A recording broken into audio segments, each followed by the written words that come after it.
Day and welcome at the 73rd episode of the series Decolonizing the Mind.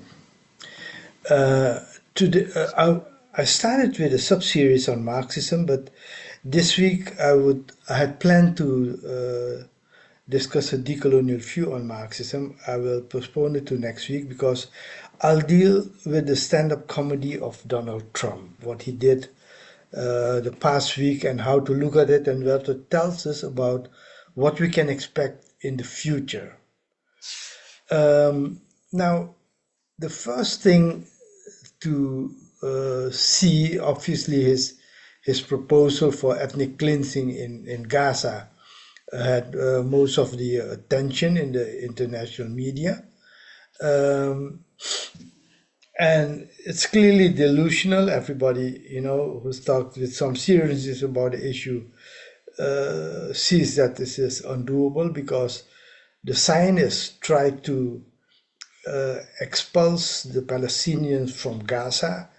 They did everything to make it uninhabitable, but yet the people of Gaza are really very strong. But so what the Zionists couldn't do, I don't see Trump doing that, and everybody agrees on it. The good thing about the plan of Trump is it destabilizes the US-Arab relationships, and that's a good thing.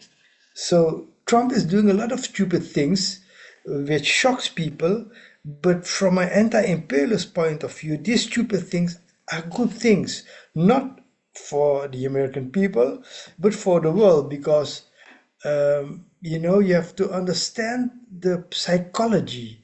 So Netanyahu goes to the United States, he talks to Trump, and I guess somebody in his camp already figured out, look, you're not talking to a president, you're talking to a real estate developer.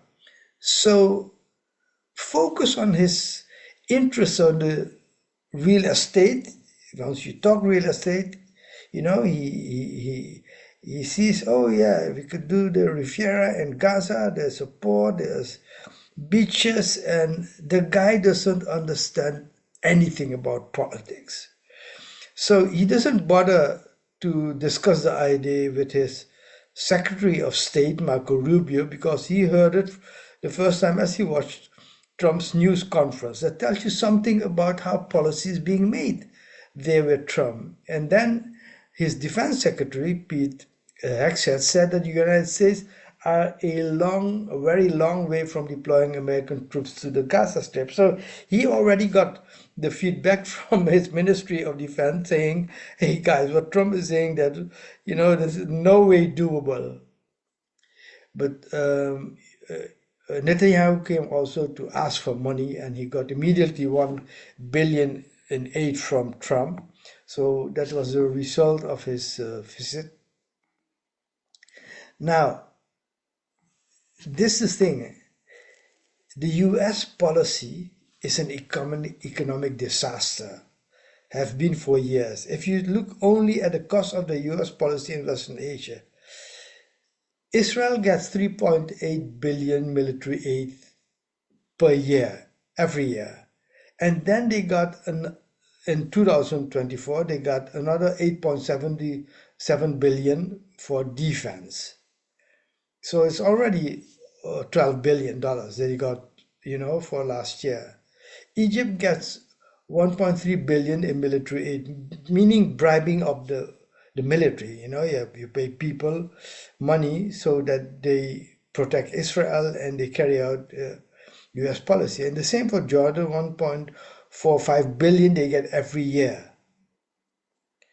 And now Trump comes in, no idea about politics, and then he said, if we pay so much bribe to these people, why don't they do what we tell them to do? So in his mind, when he talks about relocating people to Egypt and Jordan, he's thinking, how can they refuse to do it? Because we're paying them $1 billion or what more dollars per year, and we bribe them. If they don't accept our bribe and they don't want to do what we want to do, then we'll withhold the money. So this is his logic. Now, he doesn't understand the mechanisms what happened after October 7, and especially with Saudi Arabia. He thinks Saudi Arabia is going back to the Abraham Accords. And the former director general of the Saudi intelligence agency, Prince Turki Al Faisal, he wrote a letter to Trump and calls after Trump calls for the displacement of Palestinians, and he said the Palestinian people are not illegal immigrants to be deported to other lands like he's doing now with the Mexicans and people from El Salvador. This is Saudi Arabia top guy in security. And then the criminal crown prince, who, had killed this journalist, Khashoggi, dismembered him. Normally, in any court, he would be tried for a crime, a hideous crime. And even this guy, MBS, called for Netanyahu to be held criminally responsible for crimes against Palestinians in the light of Israel's war on Gaza. He also urged an end to the illegal occupation and the recognition of the state of Palestine with Jerusalem as capital. When he talks about this two-state solution, etc., he's basically saying, forget the Abraham Accords. We are not there anymore, because obviously they know this two-state solution will never happen, but he's saying the other thing will also never happen, which is the Abraham Accords. And then Netanyahu responds, he says, the Saudis can create a Palestinian state in Saudi Arabia. So you see in this whole communication with the key people in Saudi Arabia, with the US, with Netanyahu, with Israel, the Abraham Accords, is just not relevant anymore. Now, and then comes Iran. Trump says we will put maximum pressure sanctions on Iran. And the Iranians are making fun of him. The Iranian Foreign Minister, Saeed Abbas Arachi, he says, oh, if you put maximum pressure, we'll put maximum resistance. And that could lead to maximum defeat. And I wish, you had maximum wisdom. So this guy is just ridiculing Trump with his so-called maximum pressure. And that's something for the American audience and the Western audience who are impressed, by power. But Iran is very easy about this and just looked at it and say, look, this is another comedy this guy is playing. And Trump said he has left instructions to obliterate Iran if he's assassinated. All this big talk amounts to nothing. And he says he wants to drive Iran's oil export to zero. Well, a recent report indicates that Iran's oil exports had reached a 10-year high record from December 21 last year to January 19 last month.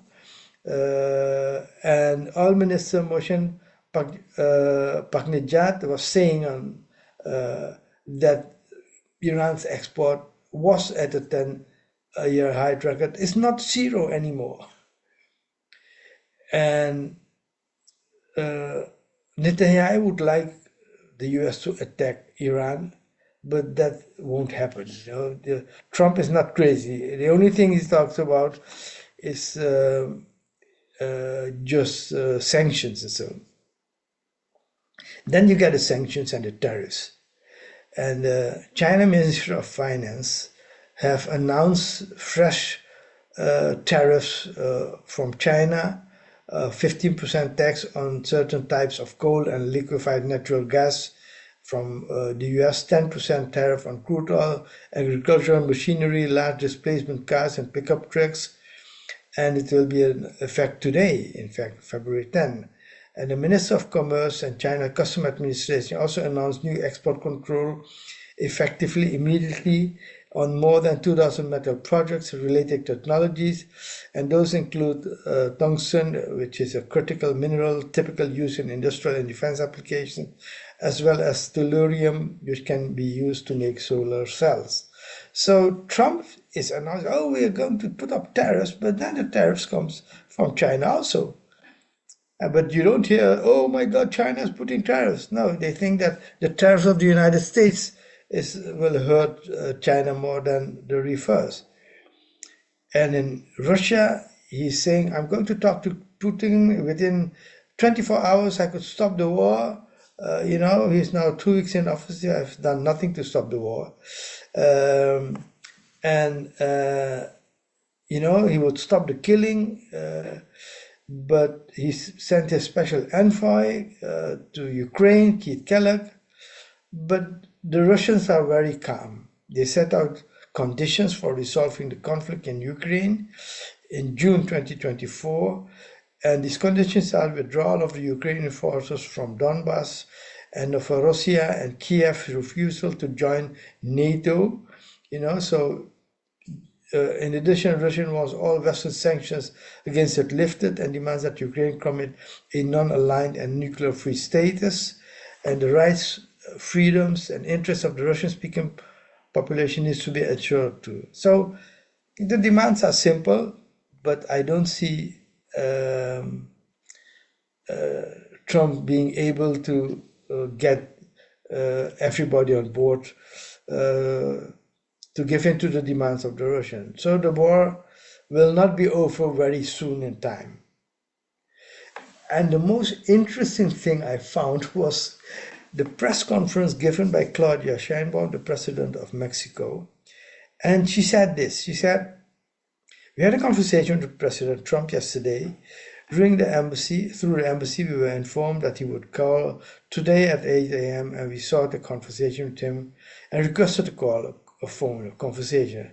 It was a long conversation, more than half an hour, three-quarters of an hour, or something like that. We discussed topics of common interest. I told him that we had been working together on migration and it had been effective. So Sheinbaum is saying to Trump, hey, we are already doing things together on migration. So don't do as if there's nothing happening. No, yeah. But she says our approach has always been based on protecting and respecting human rights. So she puts a condition there on how the relation between Mexico and US regarding the people they want to send back will be handled based on respecting human rights. We also discussed shared interest in reducing fentanyl trafficking between Mexico and the United States. They are coming with drugs, fentanyl drugs. At the end, he asked how long we could put the tariffs on hold. And I told him, let's put them on hold permanently. But then he asked, well, for how long? I responded, let's pause them for a month. And I'm confident that in a month we will deliver results for both his people and Mexico. And at the same time, I explained the gravity of the number of high-powered firearms illegally coming into Mexico from the US. These high-powered weapons empower criminal gangs and give them firepower. We also asked the US to help prevent arms trafficking for the country into ours, and he agreed. What she is saying is this. You hear only about Trump putting demands, setting up tariffs, wanting 10,000 people at the border, and you don't hear the Mexican president saying, we are already there and we want you to stop the trafficking of arms coming into Mexico, and we want to work with you together to secure the border so that the arms don't come in.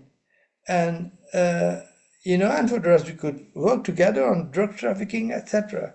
And then Trump begs her, to postpone the whole tariff thing. Why? Because who is, who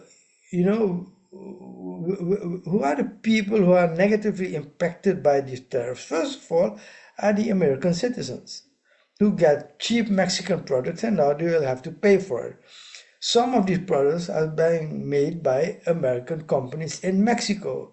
So these companies, are affected in a negative way. So apparently they have complained to Trump, and then that's why Trump says, let's postpone it. And his version of the talk with Sheinbaum was interesting. He said, I just spoke with President Claudia Sheinbaum of Mexico. It was a very friendly conversation wherein she agreed to immediately supply 10,000 Mexican soldiers on the border separating Mexico and the United States. He doesn't tell that the soldiers are also meant to stop the transfer of weapons from the US to Mexico. The soldiers will be specifically designated to stop the flow of fentanyl and illegal immigrants to our countries. We further agreed to immediately pause the anticipated tariffs for 1 month period during which we will have negotiations headed by Secretary of State Marco Rubio, Secretary of Treasury Scott Bassett, and Secretary of Commerce Howard Lutnick, and high-level representatives of Mexico. I look forward to participating in those negotiations with President Sheinbaum as we have attempted to achieve a deal between our countries. He is talking about a deal. So basically, the whole tariff things and the whole immigrant things has a backlash. And this is stupid policies, and this is stand-up comedy. You laugh when you see this. Then you get this strange thing. El Salvador wants to sell prison space to the US. You would say in any civilized country, this can't be happening. El Salvador's president Nayib Bukele has offered to jail US deportees and violent criminals, including US citizens, who haven't committed a crime in El Salvador. And he offered to jail them. And the Secretary of State Marco Rubio calls it unprecedented and extraordinary, which it is, against all international law, and Bukele seeks a fee from the US, calling it relatively low for Washington, but enough to sustain Salvador's prison systems. He called it outsourcing.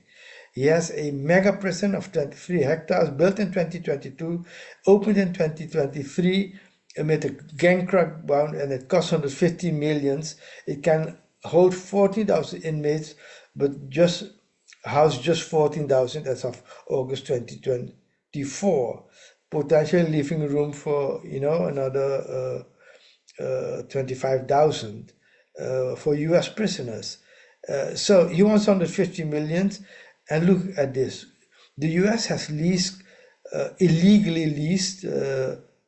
illegally occupied Guantanamo for Cuba for over 100 years, and they offered the Cuban government 4,000 in annual checks, which is ridiculous, of course, low, but Cuba doesn't recognize the legality of the lease and refuse to cash this. What a difference in ethics between El Salvador and Cuba. And then you get the comedy of US aid. US aid is being dismantled, but it was a CIA instrument of destabilization, operating in more than 100 countries, managing an annual budget of 50 to 60 billions, and now of which, by the way, George Soros gets a lot of money from them. Trump is dismantling it and thereby creating a big problem for the CIA. And he thinks, why do it difficult? Why can't we do it easy? We buy the country.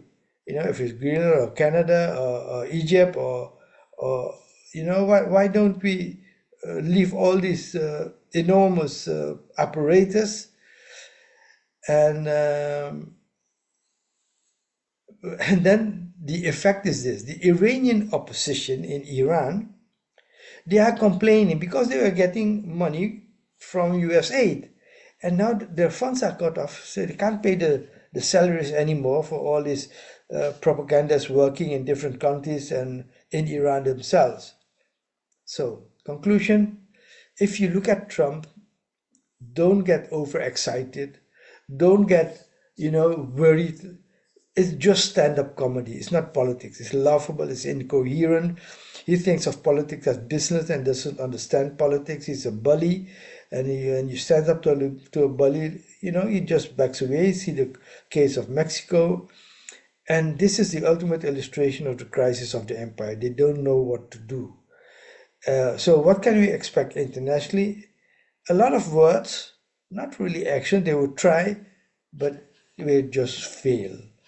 So we'll keep following this comedy in the coming years.